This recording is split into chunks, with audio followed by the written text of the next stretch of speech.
Alright guys, mga katiklado, kamusta kayo dyan? Magandang araw sa inyo. Nandito ngayon tayo sa loob ng Vista Mall Santa Rosa. Okay guys, so ito, makita sa akin likuran. Yan, ang daming piano.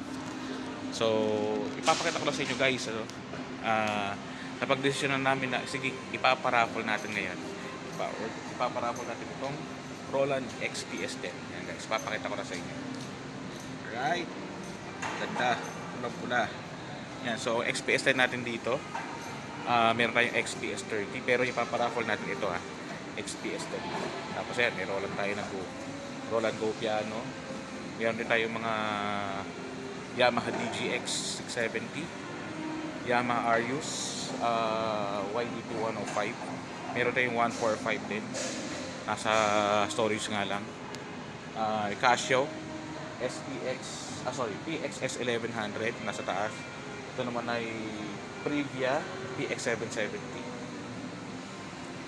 Roland RP13. Yan. Tapos ito pa, Casio S160. Pero ipaparaffle natin at for this month ay itong Roland XPS10. Yan. So naipagpaalam na natin to. Okay na, no? Go na tayo. So wait na lang natin for further announcements kung kailan sisimulan, ano. Napapasalamat naman ako siyempre nung ako ay nag-post kung mayroong mang sasali kung sakali ipaparaffle namin tong XPS10. Oh, nga pala. Yung mananalo nito, siyempre hindi ito kasi display ito so hindi ito mapupunta sa inyo kundi yung naka-box pa. Brand new talaga. Brand new na Roland XPS ang papadalo natin. So nandun sa loob ng storage, papakita ko later on, okay? Ayan, so medyo madilim, ano? Ayan, tarapan. May isa na lang yung spotlight dito. So nasa loob tayo ng storage natin. Papakita ko lang sa inyo guys. Ito, no? Ito yung XPS10. So nakabox pa, hindi pa namin ito nabubuksan. Ito yung mapapadalunan. Ito yung matatanggap ng kung sino man ang mananalo sa ating raffle draw for the Roland XPS10. Take note, ano?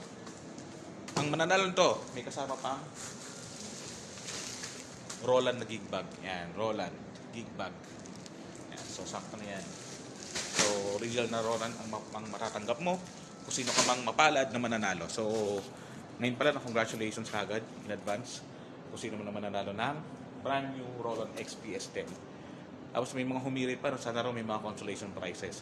Sige, magbibigay tayo ng consolation prizes. Yung nga lamang, dahil siyempre hindi ganun kalakihan yung makakolekta natin, magdadagdag tayo ng slots para sa ating consolation prizes. Alright?